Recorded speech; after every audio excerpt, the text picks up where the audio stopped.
오늘은 추수감사주일입니다. 그래서 추수감사주일에 우리가 함께 이렇게 앞에 제단에 이렇게 하나님 앞에 드릴 그러한 하나님이 주신 1년 동안 주신 각종 모든 것들을 채소라는 것을 또는 과일이라는 것을 대표해서 하나님 앞에 드리는 그러한 정말 감사하는 그러한 날입니다.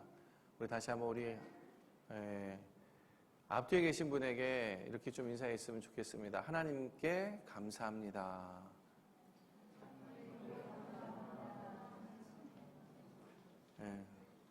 자, 우리 함께 오늘 골로새서의 말씀을 가지고 우리 추수감사절에 이 말씀을 감사하는 마음이라는 주제로 우리가 이 말씀을 좀 나누기를 원합니다. 먼저 들어가는 말 우리 함께 읽도록 하겠습니다. 같이 읽습니다.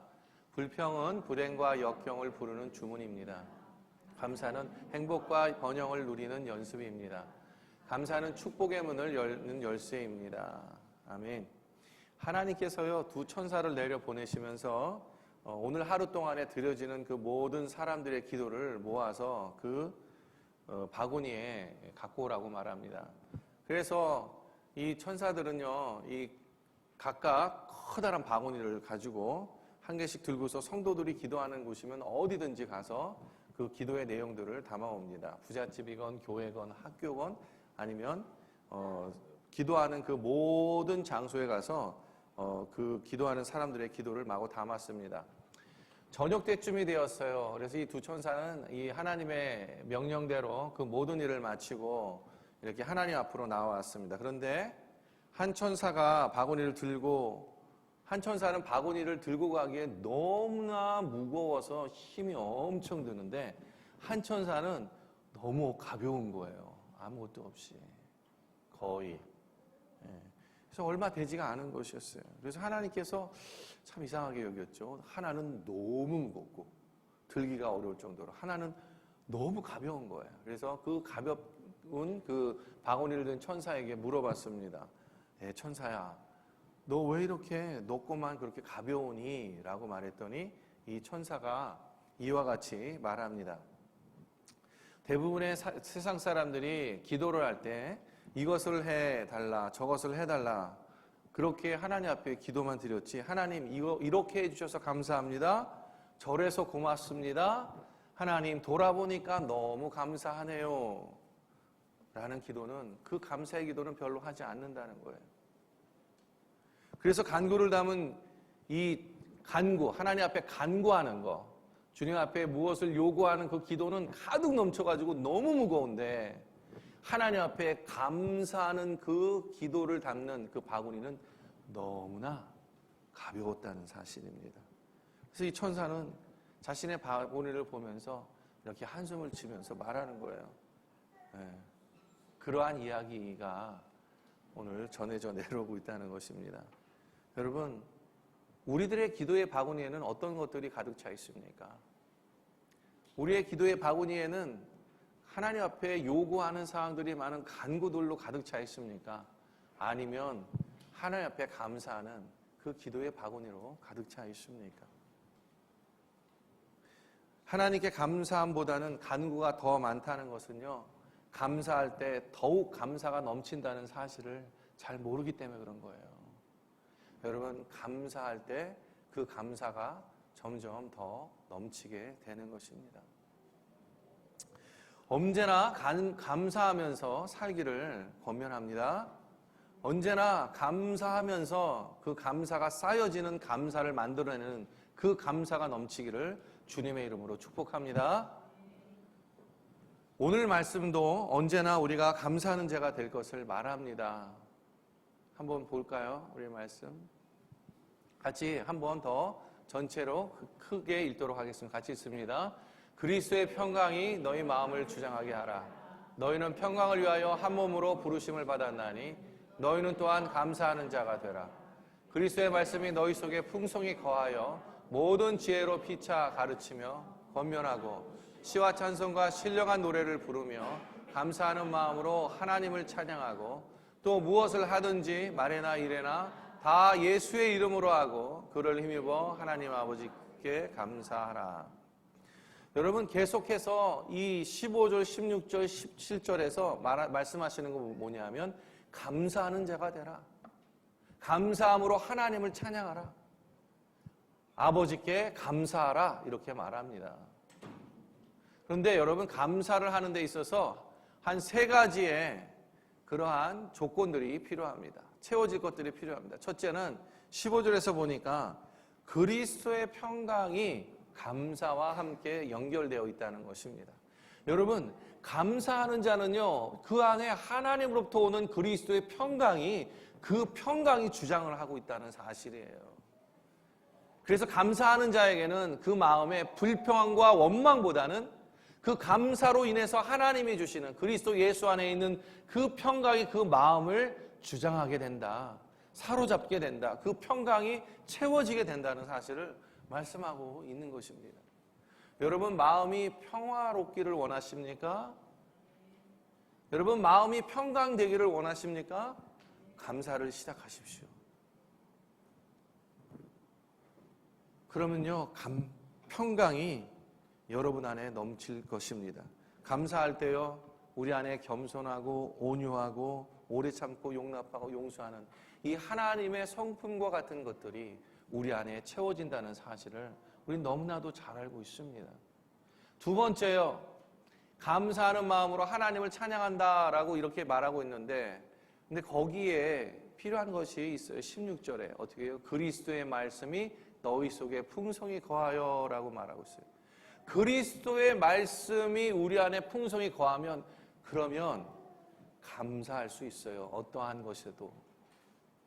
여러분 우리가 정말 많은 여러 가지 환경과 그리고 부딪히는 여러 가지 일들이 있습니다. 특별히 어려운 일들이 너무 많죠. 우리 힘으로 할 수 없는 것들. 적어도 한 가정에 한두 가지는 다 있잖아요. 나의 힘으로 할 수 없는 어떤 거, 어쩔 수 없는 거. 내 남편의 일이든 내 아내의 일이든 내 자녀의 일이든 아니면 내 자식의 일이든 아니면 나와 관련된 그러한 가족의 관계 안에 있는 그 일이든 아니면 비자든 비즈니스든 공부든 장래든 미래든 내가 할 수 없는 것들이 한두 가지는 있잖아요. 그것들을 감사하는 것으로 채워보십시오. 그리고 그러한 상황 속에서 하나님의 말씀이 우리 안에 풍성히 거하게 된다면 우리는 하나님을 감사함으로 찬양할 수 있는 그 자리에 나아갈 수 있는 믿음이 바로 그 그리스도의 말씀 안에서 주어진다는 것입니다. 근데 여러분 너희 속에 그리스도의 말씀이 너희 속에 풍성히 거하라 이렇게 말하고 있는데 여러분 그리스도의 말씀이 풍성히 거하기 위해서 그것이 저절로 돼요? 저절로 됩니까? 그냥 내가 가만히 있어서 있다 보면 그렇게 저절로 되나요? 그리스도의 말씀에 풍성히 거하게 되나요? 이 거한다라는 말에는 여러분 그 안에 훈련한다라는 말이 있어요. 습득하게 되어져야 한다라는 의미가 있어요. 다시 말하면 하나님의 말씀 속에 풍성히 거한다는 것은 바로 하나님의 말씀을 배우는 것과 훈련하는 것과 연습하는 것과 관련이 있다는 사실입니다. 하나님의 말씀에 풍성히 거하는 것은 반드시 훈련을 통해서 가능하다는 것을 말하고 있어요. 그래서 유대인은요 정말 조상적부터 계속해서 그 하나님의 말씀을 통째로 외우면서 시간 날 때마다 읊조려요. 여러분 읊조린다는 말의 이 어근이 사실은 묵상한다는 말에 메디테이션을 이야기합니다. 메디테이션 하기 위해서는 뭐예요? 암기를 해야 되는 거예요. 말씀이 그들 안에 머리 안에 있고 마음 안에 있어서 때때로 어려울 때 그 말씀을 생각해서 끄집어내서 읊조리고 그리고 하나님 안에 메디테이션하는 묵상하는 그 자리까지 나아가는 것입니다. 그래서 오늘날 가장 위대한 민족 중에 한 민족이 된 거 아닙니까? 여러분 위대한 민족이 되는 조건들이 있어요. 한 5가지 조건이 있는데 그 중에서 제일 첫 번째 조건이 무엇인지 아십니까? 그것은 감사하는 민족이 되는 것입니다. 감사하는 민족이 위대한 민족이 되는 가장 첫 번째 조건이 된다는 사실을 기억하시기를 바랍니다. 또 하나, 그를 힘입어 하나님 아버지께 감사하라 이렇게 말합니다. 근데 그 앞에 이렇게 하기 위해서 어떤 말씀을, 어떠한 조건을 우리에게 주고 있냐면 무엇을 하든지 말에나 입에나 다 예수의 이름으로 하라. 여러분, 예수의 이름으로 하면은 불평이 나올 수 있어요, 없어요? 예수님의 이름으로 하면 그렇게 잘 안 나와요. 내 마음에 불평이 이렇게 막 쌓여 있다가도 예수의 이름으로 말하려고 하면 그걸 말하기가 쉽지 않단 말입니다. 그렇지 않습니까? 이렇게 올라왔다가도 예수의 이름으로 말하려고 그러면 거기서 딱 멈추게 되죠. 여러분, 참 힘든 거 알아요? 내가 생각지도 않았고 기대하지도 않았던, 또 평소에 이런 일이 일어나면 안 되겠다, 제발 이런 일만은 나에게 있으면, 나에게 없었으면 좋겠다라고 하는 일들이 가끔 우리의 인생에 툭툭 별안간 예고도 없이 우리에게 찾아오잖아요. 무엇을 하든지 어떤 때든지 말에나 일에나 예수의 이름으로 하는 것입니다.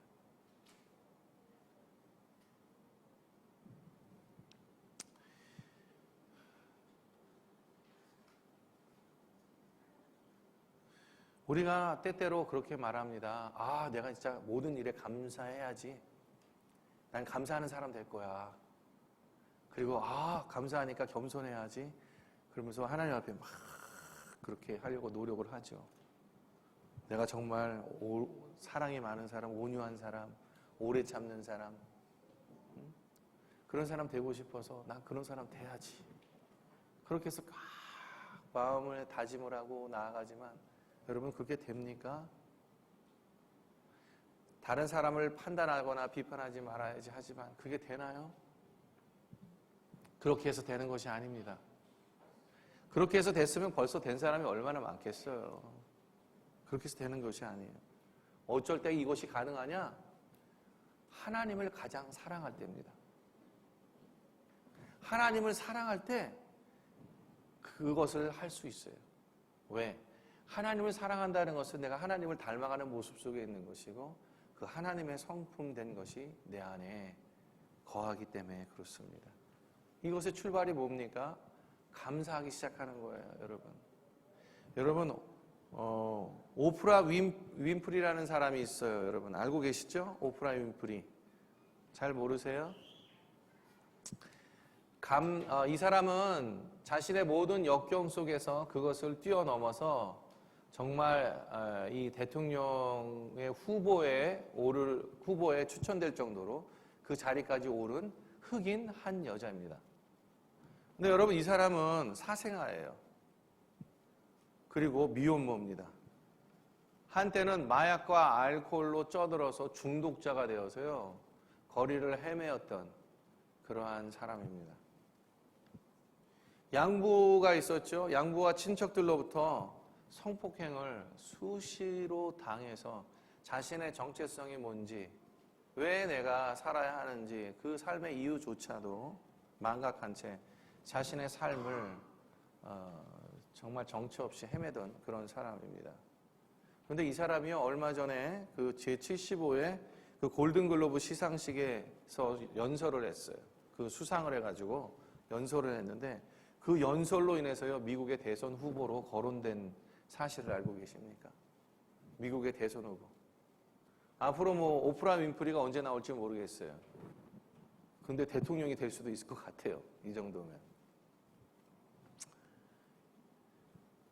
오프라 윈프리라는 쇼가 있습니다. 그 쇼가 약 한 1억 6천만 정도 되는 그런 사람이 시청하는 쇼가 되었습니다. 세상에서 가장 영향력이 있는 여자가 된 것이죠. 그런데 그렇게 만든 이유가 무엇인지 아십니까? 이 오프라 윈프리가 어느 날 자신의 삶을 돌아보면서 나 진짜 이렇게 살면 안 되겠다. 나 정말 이렇게 살면 안 되겠다. 그러한 결정을 하고 그녀가 제일 먼저 시작한 것이 뭐냐? 감사일기를 쓰기 시작했습니다. 감사일기를요. 그래서 하루에 5가지 제목을 가지고 내가 감사의 조건을 찾아보겠다. 감사를 찾아보겠다. 그렇게 결정을 합니다. 여러분, 맨 처음에 얼마나 쥐어짰겠어요. 감사할 만한 제목들을 다 하루에 5가지 찾는데. 우리는 그나마 쉬워요. 그래도 돌아보면. 오프라 윈프리 같은 경우 이 사람 되겠습니까? 사생아에다가, 미혼모에다가, 마약과 알코올의 중독자에다가, 양부와 친척들로부터 성폭행을 수없이 당했던 이 여자에게 무슨 하루에 5가지의 기도 제목, 감사를 찾는 게 이게 가능한 일입니까? 맨 처음에는요, 막 머리를 쥐어짰어요. 막 쥐어짜고 짜고. 어떻게든 5가지 감을 찾아려고 그렇게 노력을 했습니다. 근데요, 나중에는 너무 많은 감사로 그 마음이 바뀌고 돌아서게 되는 것을 고백하고 있습니다. 감사일기를 쓰면서요, 그 비통함의 자리는 점점 작아지고 감사의 자리는 점점 커졌다는 것입니다. 여러분, 감사는 연습으로 시작되고 완성된다는 말이 있습니다.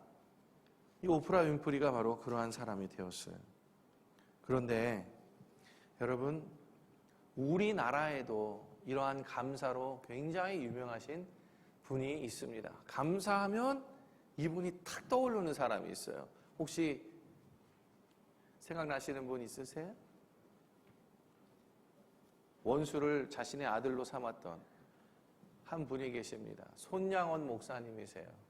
여러분, 그래도 한두 번쯤은 들었으리라 생각합니다. 우리가 지금은 젊은 세대가 잘 모르겠지만은, 제가 자랐을 때만 해도 그 당시에 큰 이슈 중에 하나가 뭐냐면 여수 순천 반란 사건이었습니다.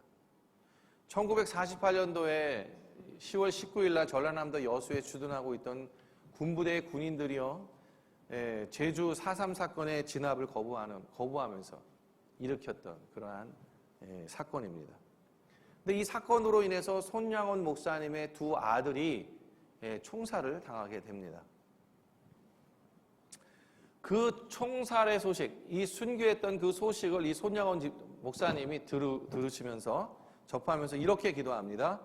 하나님, 뜻이 있어서 제 아들 2를 불러가신 것으로 믿고 감사합니다. 하나님, 내 아들을 죽인 사람의 생명을 보존해 주십시오. 제가 전도하겠습니다. 그가 그대로 지옥에 가서는 안 됩니다. 하나님, 저에게 그를 사랑할 수 있는 마음을 주옵소서. 그리고 서둘러서 미군 사령관에게 전화를 해서요, 그 아들을 죽인 사람을 총살시키지 말고 좀 살려서 자기를 만나게 해달라고 합니다. 그리고 이 2 아들의 장례를 마치고 나서 그 조객들을 향해서 이 손양원 목사님은 다음과 같이 말합니다. 제가 지금 무슨 말을 하고 무슨 답사를 하겠습니까? 많은 하나님 앞에 감사하는 마음이 있어 몇 말씀을 당부드립니다. 첫째, 나 같은 죄인의 혈통에서 순교의 자식이 나오게 하심을 감사합니다. 둘째, 허다한 많은 성도들 중에 어찌 이런 보배들을 주께서 내게 맡겨주셨는지 그 점 또한 주님께 감사를 드립니다. 세 번째, 3남 3녀 중에서도 가장 아름다운 2 아들, 첫째와 둘째를 바치게 되어서 하나님 감사합니다. 네 번째, 한 아들의 순교도 귀하다 하거늘 하물며 2 아들이 얼마나 더 귀하겠습니까? 하나님 감사합니다. 5번째요. 신앙생활 하다가 침상에서 죽는 것도 복이라고 하는데 복음을 전하다가 순교했으니 얼마나 큰 영광입니까? 하나님 감사합니다. 6번째, 내 아들이 미국으로 유학 준비를 했는데 더 좋은 나라 천국으로 갔으니 감사합니다.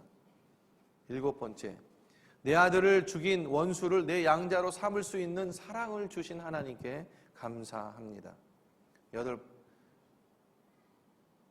8번째, 내 2 아들의 순교로 더 많은 사람들을 천국으로 인도할 수 있게 되었으니 감사합니다. 9번째, 시련 속에서도 넘치는 사랑과 기쁨이 충만한 마음을 주시니 감사합니다. 마지막 10번째, 내 아들에게 주신 놀라운 축복을 감사합니다. 그러나 이런 축복은 내 아버지, 어머님이 35년 동안 매일 아침 기도하신 감사의 기도의 열매요. 내 가족과 형제들이 23년 동안 기도한 감사의 기도의 열매입니다. 얼마나 엄청납니까? 그렇죠? 참으로 놀랍지요? 두 아들의 장례식은요, 눈물바다가 되었다고 합니다. 두 아들을 죽인 이 안재선이라는 이 사람은 손재선이라는 이름으로 그 성을 바꿔주고요. 그리고 그 아들을 양자로 들여서 자신의 뒤를 잇는 목회자로 그렇게 삼았다고 합니다. 그리고 또 하나 더 있어요. 여러분, 손양호 목사님이 이 나병 환자들을 위해서 한센병원을 운영했었죠. 그때 그 한센병원에서 같이 나병 환자가 돌아가시면서 그 유품이 나왔어요. 유품이. 그런데 그 유품 속에 감사헌금 봉투를 발견하게 됩니다. 근데 그 감사헌금 봉투에 이렇게 적혀 있어요. 두 아들의 순교를 감사하며 1만 원 헌금. 두 아들의 순교를 감사하며 1만 원 헌금, 10,000원을 헌금하신 거예요. 근데 여러분, 이 당시에 이 목회자의 사례비가 80원이었습니다. 80원. 한 달에 80만 원 받는 사람이 두 아들이 죽었다고 오늘날 얼마냐 이 돈이? 이 1만 원이 1억 원을 헌금한 것이에요. 1억 원. 자신의 전 재산을 하나님께 드린 거예요. 두 아들을 순교하면서 그때에. 어떻게 이런 손양호 목사님이 이런 마음을 가질 수 있을까요? 그 이유는 한 가지입니다. 한 가지. 그것은 뭐냐면 억장이 무너지는 그 슬픔 가운데에서 하나님 앞에서 감사의 제목을 하나하나 찾아보았기 때문에 그래요. 인간으로서는 감당할 수 없는 그런 절망과 어두움 속에서 그가 할 수 있는 유일한 것은 자신의 과거를 돌아보면서 하나님이 주신 그 감사의 제목들을 하나하나 뒤돌아보면서 그것이 바로 감사의 이 제목들을 찾아서 슬픔을 극복했던 그러한 목사님이 되었다는 것입니다. 여러분, 감사할 만한 것들이 있을 때 감사한 것은 누구나 다 그렇게 할 수 있어요. 그런데 진정한 감사는 도저히 감사할 수 없는 일에조차도 감사할 줄을 아는 때 그것이 진정한 감사입니다. 범사에 감사하고 행복하시는 그 은혜가 있기를 주님의 이름으로 축복합니다. 여러분, 우리가 또 한번 돌아볼 것은 우리가 10명의 나병 환자를 주님께서 고치시면서 주님께서 이 나병 환자들에 대해서 함께 대화를 하시면서 하신 말씀들이 있어요. 이런 말씀입니다. 누가복음의 말씀인데 그 중에 한 사람이 자기가 나은 것을 보고 큰 소리로 하나님께 영광을 돌리며 돌아와 예수의 발 아래 엎드려 감사하니 그는 사마리아 사람이라. 예수님이 10명의 나병 환자를 고쳐주었습니다. 그리고 제사장에게 그 깨끗해진 몸을 보이라고 말했습니다. 그래서 이 10명이 제사장에게 가서 자신의 몸이 깨끗함을 나아서 그렇게 다 증명하고 이제 새로운 삶을 출발하기 위해서 자신의 새로운 사회로 들어갈 수 있도록 예수님께서 그렇게 은혜를 베풀어 주셨는데, 그런데 그 중에 감사하다라고 돌아온 사람은 딱 한 사람밖에 없었어요. 누구입니까? 바로 사마리아 사람 한 사람만 돌아온 거예요. 그래서 예수님이 이렇게 묻습니다. 예수께서 대답하여 이르시되 10사람이 다 깨끗함을 받지 아니하였느냐? 그 아합은 어디 있느냐? 이 이방인 외에는 하나님께 영광을 돌리려 돌아온 자가 없느냐 하시고 그에게 이르시되 일어나 가라. 내 믿음이 너를 구원하였느니라 하시더라. 예수님이 야, 너희 10명이나 다 깨끗해졌는데 오직 돌아온 사람이 한 사람뿐이니? 그렇게 말합니다. 감사는 하나님께 영광을 돌리는 것입니다. 그 감사가 구원에 이르게 하는 통로가 되는 것이죠. 하나님께 감사하는 사람은 특별한 하나님의 구원의 예정함 속에서 그 구원을 더 풍성하게 만드는 은혜가 있는 것입니다.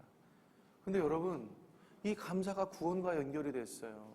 물론 믿음이라는 이 요소가 우리 안에서 가장 중요한 요소가 되겠지만은, 근데 그 믿음을 통한 감사가 이 구원을 확인해 주는 과정 가운데 있습니다.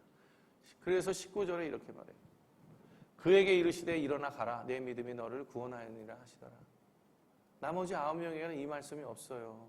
감사를 모르는 그 사람에게는 비록 몸은 나았지만은 그러나 그에게는 구원이라는 부분이 아직 확인되지 않아요. 오직 감사했던 그 한 사람만이 주님 앞에 구원을 확인받습니다. 이만큼 감사는 너무나 중요한 것입니다.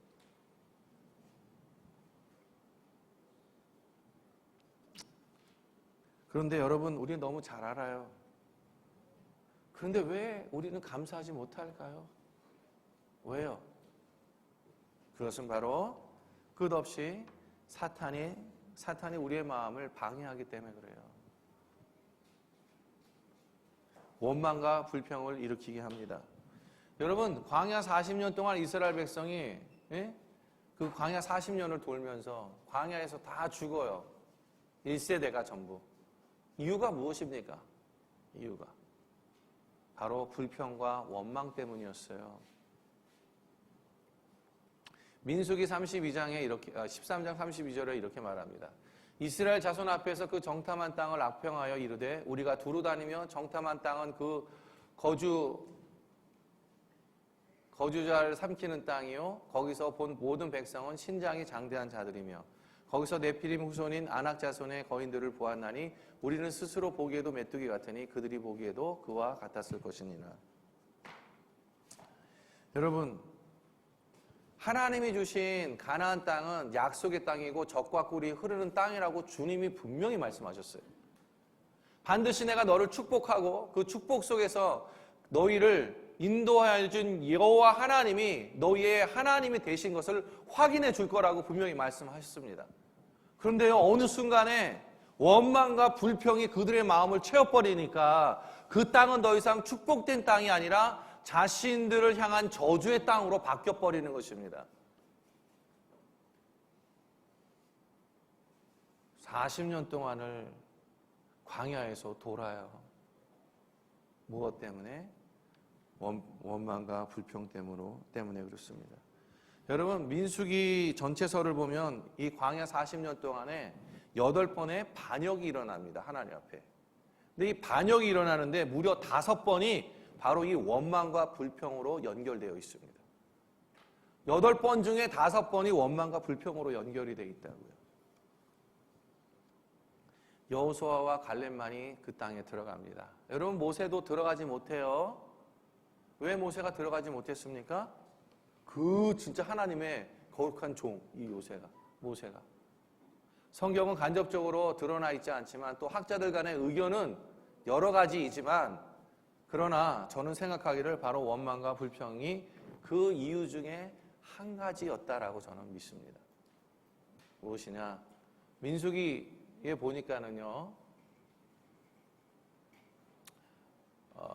모세가 그의 손을 들어 그의 지팡이로 반석을 2번 치니 물이 많이 솟아나므로 회중과 그들의 짐승이 마시니라. 그렇게 말합니다. 하나님이 한 번만 치라고 그랬어요. 한 번만 치라고 그랬는데 모세가 기분이 너무 나쁜 거예요. 하나님께서 우리 광야에 이렇게 몰아가지고 이렇게 출애굽시켜갖고 우리를 이 광야 속에 죽게 하려고 하느냐고. 그러면서 원망과 이런 모든 소리, 이거를 모세가 듣죠. 근데 모세가 그 마음에, 야, 내가 어느 때까지 이 40년 동안 너희들과 같이 있으면서 어떻게 계속해서 너희는 원망과 불평만 하냐고. 그 화가, 분노가 있었겠죠.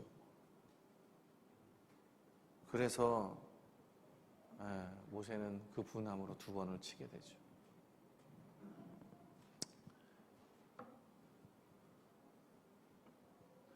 화가 났어요. 화가 백성에게 났죠. 그 백성에게 향하는 것 같아요. 그런데 결국은 그 화는요, 백성에게 향하는 것이 아닙니다. 사실은. 그 분노는 백성에게 향하는 것이 아니에요. 하나님에게 향하는 거예요. 여러분. 보세요. 자, 우리 12명의 정탐꾼이 갔을 때 10명이 돌아와서 그들이 맨 처음에 그 땅에 대해서 불평합니다. 원망과 불평을 합니다. 그리고 그 모세를 향해서 불평합니다. 이스라엘의 지도자를 향해서 불평합니다. 그리고 나중에는 이곳으로 인도하신 누구를 불평해요? 하나님을 불평해요. 모세도 마찬가지예요. 그렇게 말 안 듣고 정말 끝까지 원망과 불평으로 그렇게 하는 그 이스라엘 민족을, 백성을 향해서 나아가지만 결국은 하나님 왜 나를 이런 사람들에게 붙여주셔서 나를 이렇게 하게 하십니까? 하는 그 마음이 결국은 백성들이 아니라 하나님께로 향한다는 거예요. 여러분, 원망과 불평이 왜 이렇게 무섭고 좋지 않은 것이냐? 그것이 사람을 향하고 자신을 향하는 것 같지만 그게 아니라 궁극적으로는 하나님을 향하기 때문에 그렇습니다. 자세히 생각해 보세요. 우리는 불평을 할 때 어떻게 합니까? 그 사실과 환경과 상황에 대해서 불평하지만 결국은 나를 이러한 상황에 두시는 하나님에 대해 불평하잖아요. 왜 하필이면 내야? 그렇게 말하지 않습니까?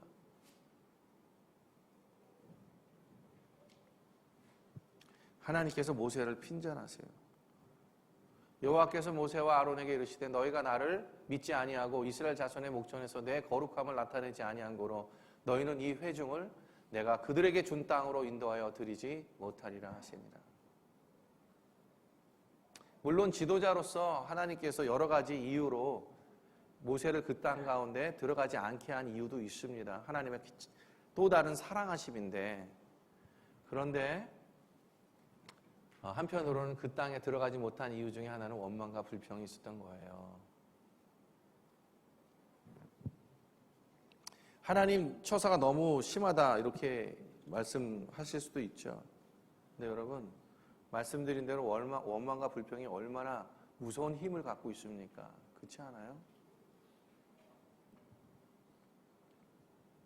여러분, 또 하나는 연습 필요합니다. 무슨 말이냐? 감사는 연습이 필요해요.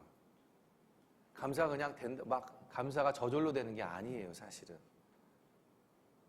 감사는요, 훈련이 필요합니다. 그것도 반복적인 훈련이 필요합니다. 계속해서 감사하기를 반복해서 훈련하는 그러한 은혜가 있기를 바랍니다. 감사는 생각으로부터 온 말입니다. Thanks는 think로부터 온 말입니다. 어근이 같아요. 거기로부터 유래된 말이에요. 무슨 일이 일어나도 어떠한 상황에 처해도 깊이 생각하고 감사할 수 있는 은혜가 있기를 바랍니다. 좀 우스운 얘기를 하려고 해요.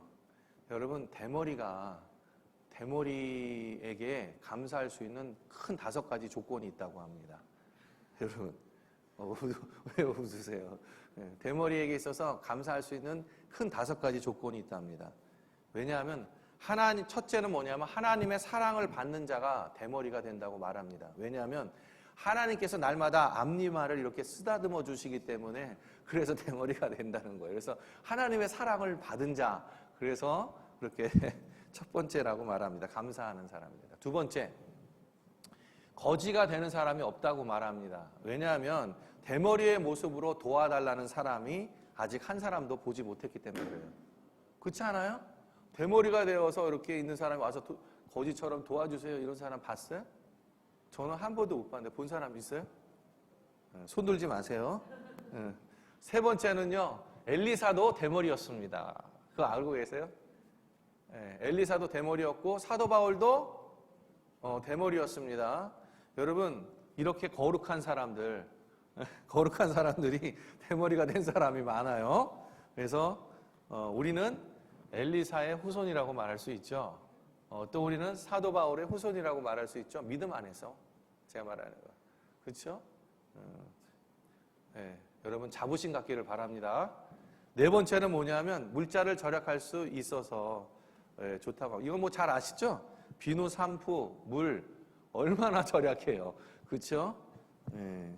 우리 자매들이 많은 집에서는 이게 굉장히 마음에 와닿을 말이죠, 그렇죠?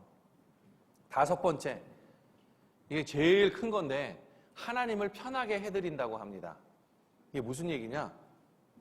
주님은 날마다 우리의 머리카락까지 샌다고 하시는데 근데 대머리는 셀 것이 없기 때문에 그래서 하나님을 굉장히 편하게 해주신다 그렇게 말하고 있어서 굉장히 5가지의 그런 부분이 있다고 합니다. 오늘 성공했네요. 자, 여러분 우리 감사합시다. 감사합시다. 여러분 먼저는 우리를 날마다 승리로 이끌게 하시고 감사의 자리로 나오게 하시는 하나님께 먼저 감사합시다. 그렇죠? 그리고 이렇게 말해요. 고린도후서에 항상 우리를 그리스도 안에서 이기게 하시고 우리로 말미암아 각처에서 그리스도를 아는 냄새를 나타내시는 하나님께 감사하노라. 두 번째는요. 사람을 통해서 하나님께서 주신 많은 선물들에 대해서 감사하기를 소망합니다. 자, 우리 옆에 혹시 배우자 있으세요? 배우자 있으면 떨어지지 마시고 좀 옆에 붙으셔서 손 한번 잡아주세요. 이 시간에는 감사를 연습하는 시간입니다. 자, 우리 옆에 계신 분 한번 손 한번 잡아주세요. 자, 손 한번 잡아주세요. 자, 감사합니다. 한번 해보세요.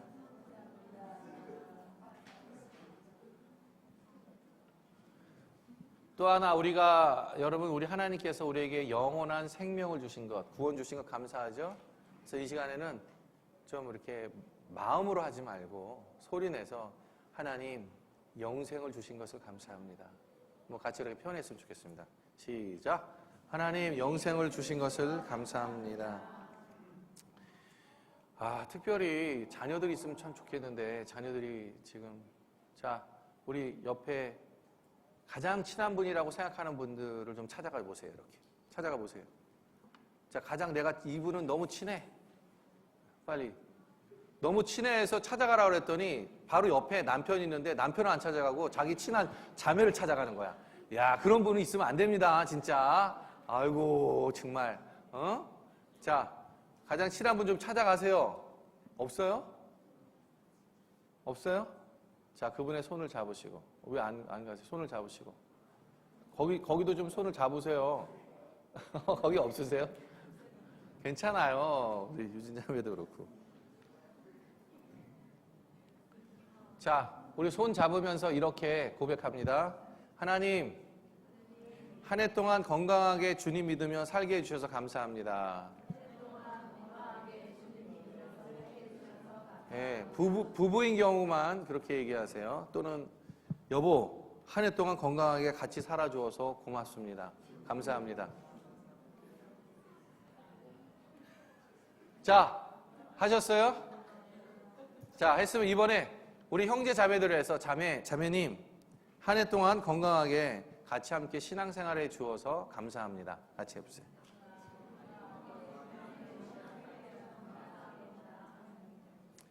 자, 하셨어요? 자, 이번에는 우리가 같이 우리 딸 아들 있어요? 여러분 이름 부르면서 아들아 딸아 한 해 동안 건강하게 잘 자라주어서 감사하다 감사하다 한번 해보세요.